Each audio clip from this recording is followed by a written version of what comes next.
welcome to Raw Impact Africa TV. And today is 24th of October 2020, and it happens to be my birthday. And I decided to do this short video as a way of encouraging Nigerian youth. 2020 has been a very interesting year, a shocking and interesting year at that. We started the early part of the year. We're being stricken by the COVID pandemic, which so many people died, and so many businesses were crumbled, and so many things were put on a standstill. But as a country, we were able to weather the storm, and we battled up to the last quarter of the year. And the last quarter of the year came up with something else, which was now the end SARS protest. A lot of youths have been victims of police brutality. Police brutality is not just a Nigerian thing, but it's been a global pandemic, been a global issue. So the youths rose up in one voice to say enough is enough. But as time grew on, as time went, we now realized that it was just beyond the NSAS. It was way, way, way above all of that. There was the issue of corruption, the issue of unemployment, and youths who have not been work for how many months, almost the whole year, they've not been working. So frustration actually also set in. And they were protesting peacefully at the initial stage. But before you know it, hoodlums infiltrated the protest and everything turned haywire.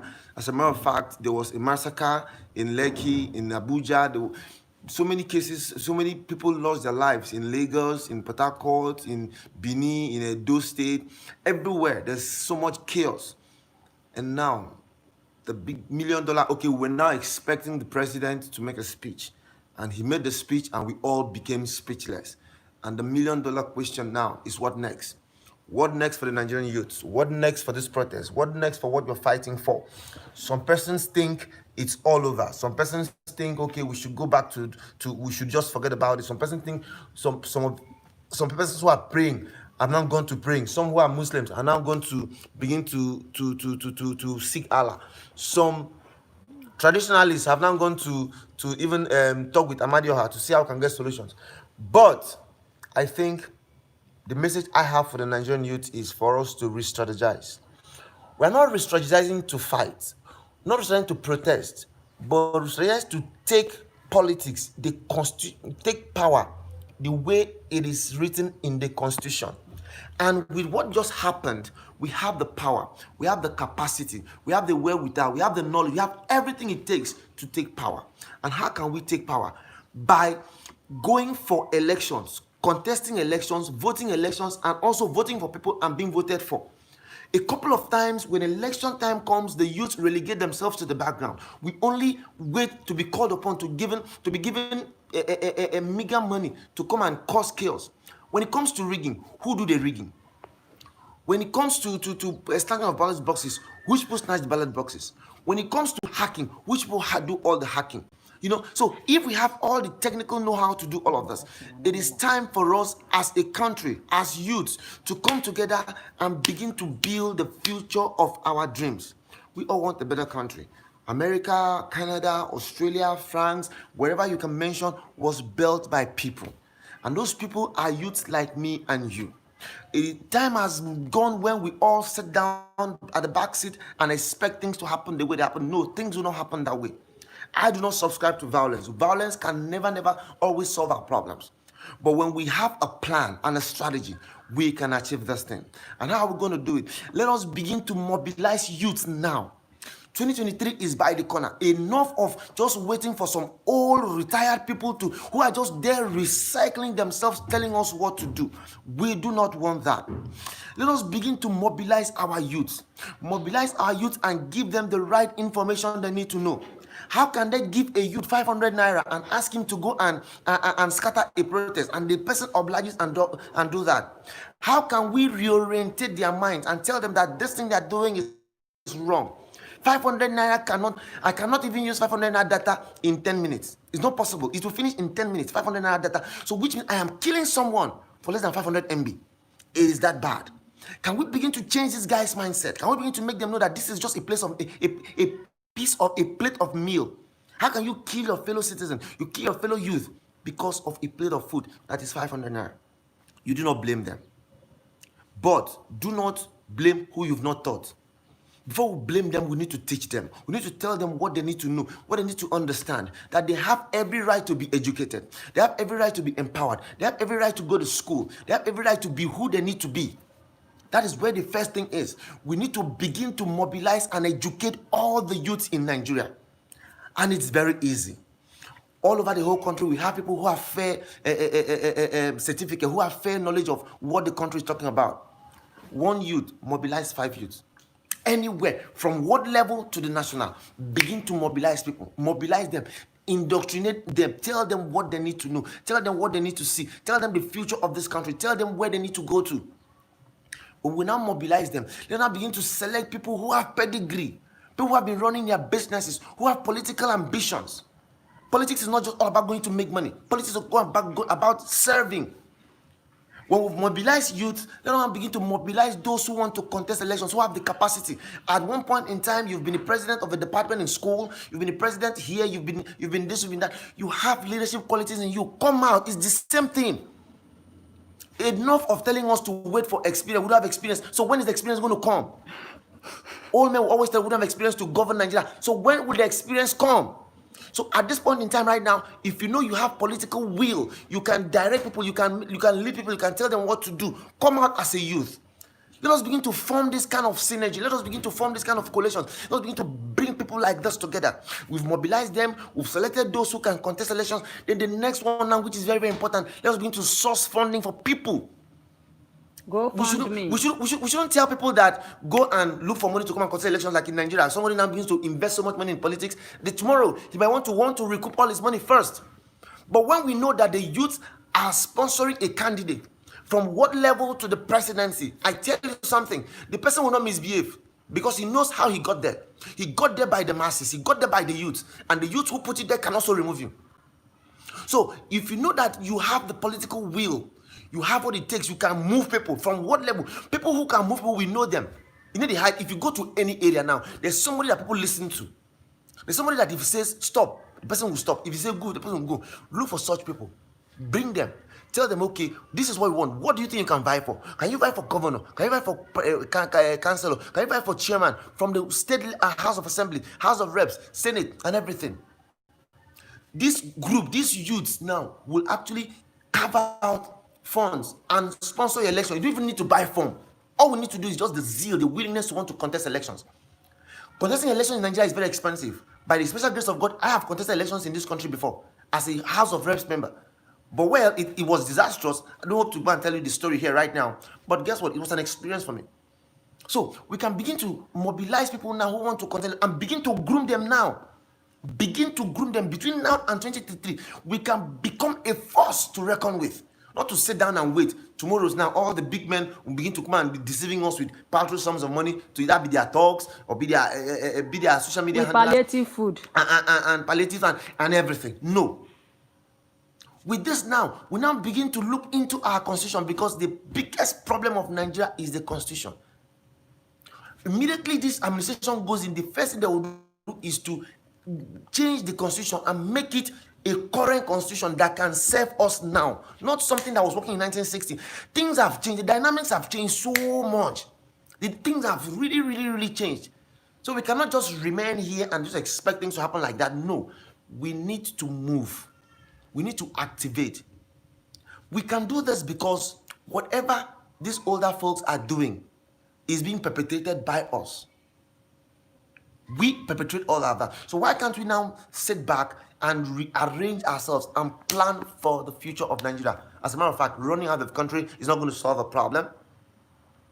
Sitting at the back seat, we already know what is happening to us. We had a president, and we now wanted another president. And this is where we are.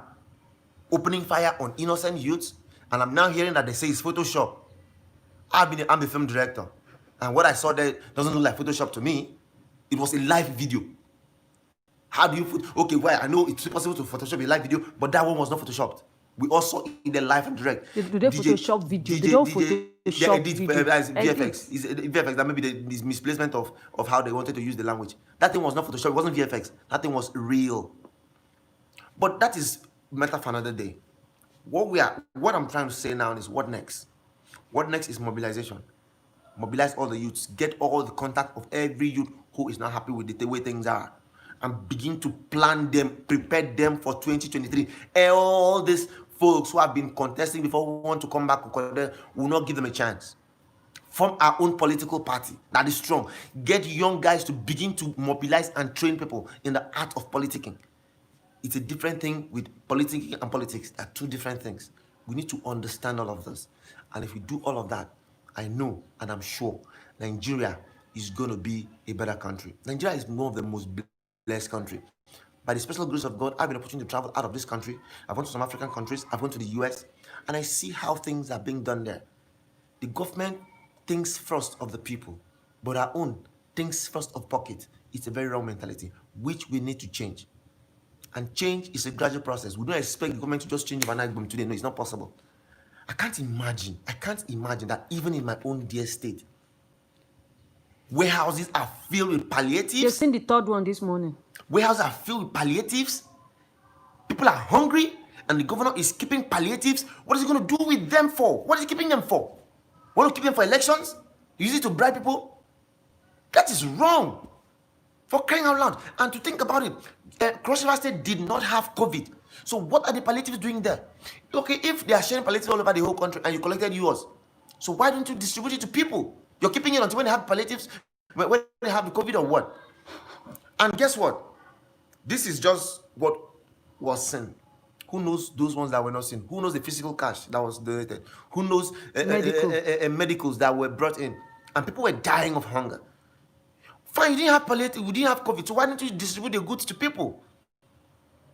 Now, you just noticed that of Cross River State. You can't tell those of the northern parts of the country because they are always more vulnerable and volatile, which means so much was invested there. See, it's high time we stop putting all the blame only on the president.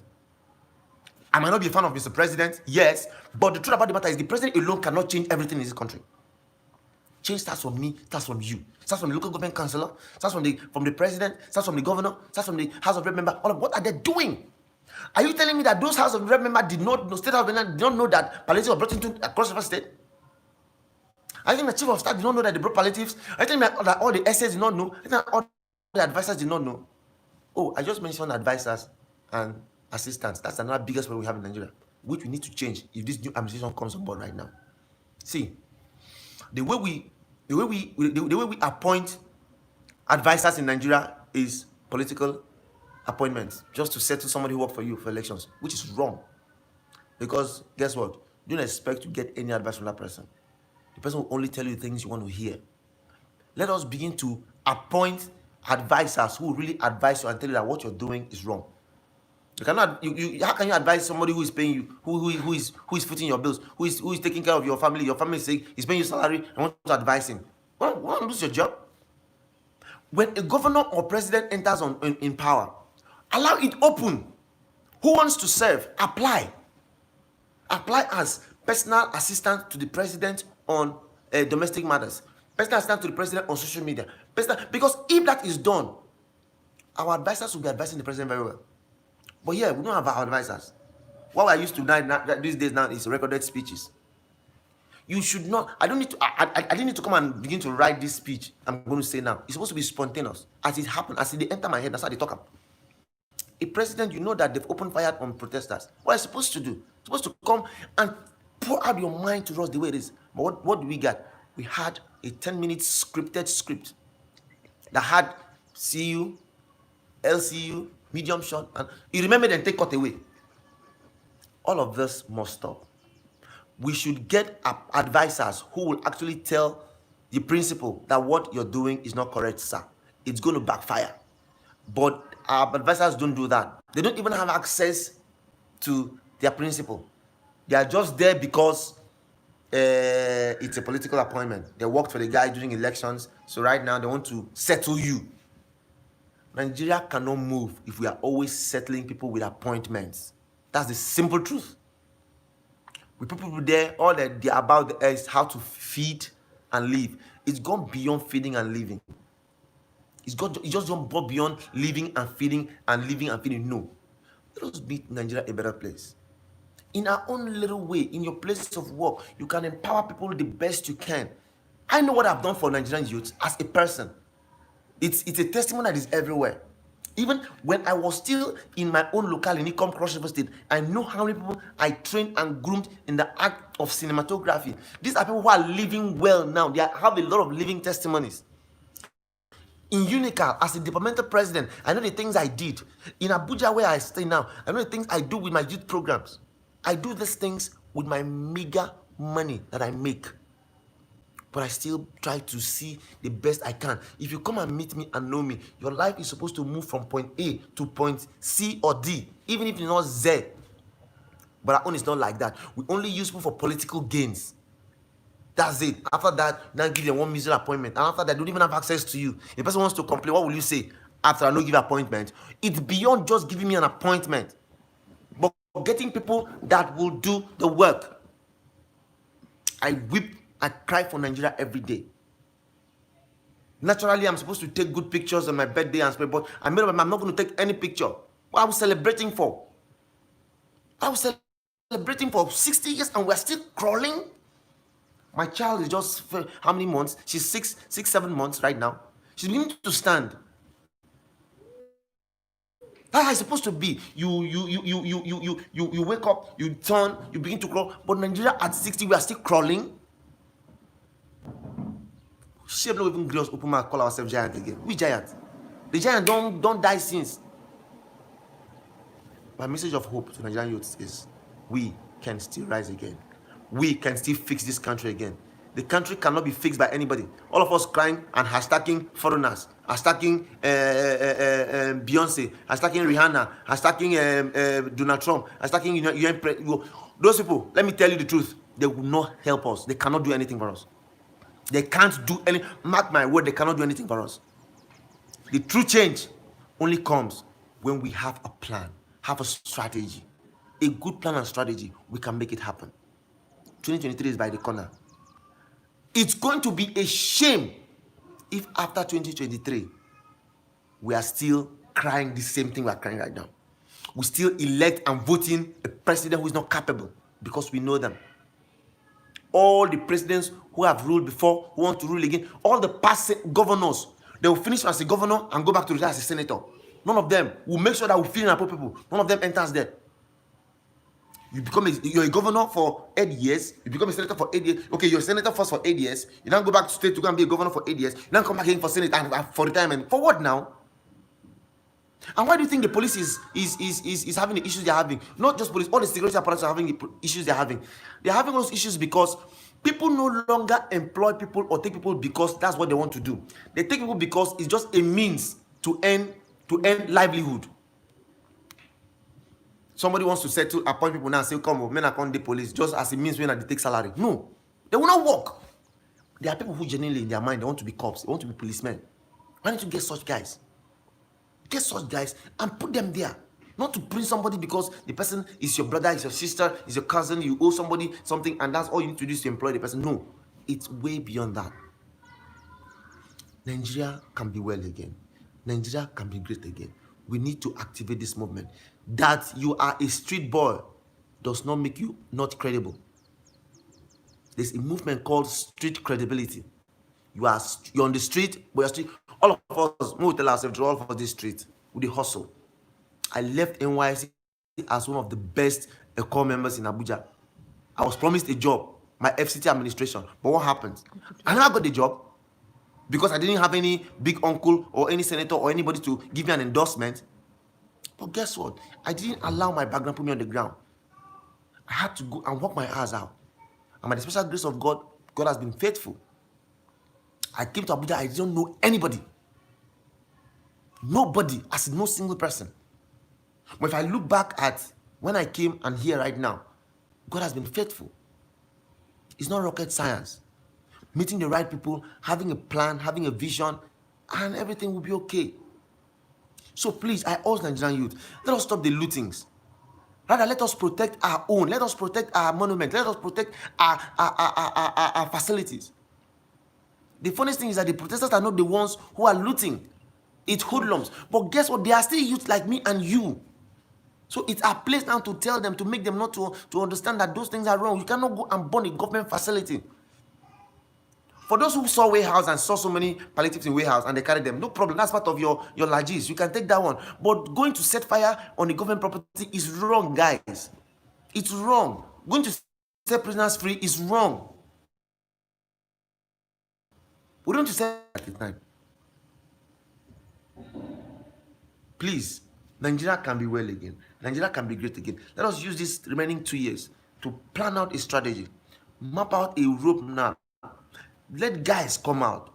People get intentions to come out. I'm not saying we should relegate or forget about the older folks or the old people. No, we are going to get old one day. We need them now as advisors. My father died at the age of 80. But guess what? Before my father died, I was making the major decisions in the house. So why can't we do it that way too? We cannot just allow that. They are at the level they are right now. Let's tell ourselves the truth. They are beginning to be tired. They want to sleep. They want to rest. We have the energy to do the work. Look at fuel. What can we just say? Okay, this one now is okay. Look at fuel. I knew what I saw. It's terrible. Look at Benue. I'm not the Kogi State here. Confluence State, supposed to be a tourism state. They don't have a road. Look at my dear state, Cross River State. I used to be proud of. What do we have to show? Gigantic projects that we cannot even imagine. The project are as big as the name of the budget. Why can't we do it simple? What are these simple things that human beings want? Good road, electricity, housing, education, food. We don't ask much for that one. But all we do is, well, I don't know. I don't need to bore you with so much speeches. A stitch in time saves nine. We've protested. Some have laid their lives. Some have died. Some are still alive. But we're going to rise again. We're not rising for ourselves. We're rising for our children. I say it every time. They have eaten their future. They have eaten my future. But I will not allow them eat the future of my children. I'm not going to do it with violence. I'm going to do it with a strategy and a plan. And I urge every Nigerian youth, have a strategy, have a plan. Let us raise leaders. Let us raise people who can really come and be part of this vision, part of this movement to make Nigeria great again. If you've not subscribed to my channel, please do subscribe to my channel, Raw Impact Africa TV. Hit the notification button and try to share it to your friends, to your folks, and let us make Nigeria better again. Thank you. This is my birthday wish, birthday mate to all Nigerian youths. It's my birthday.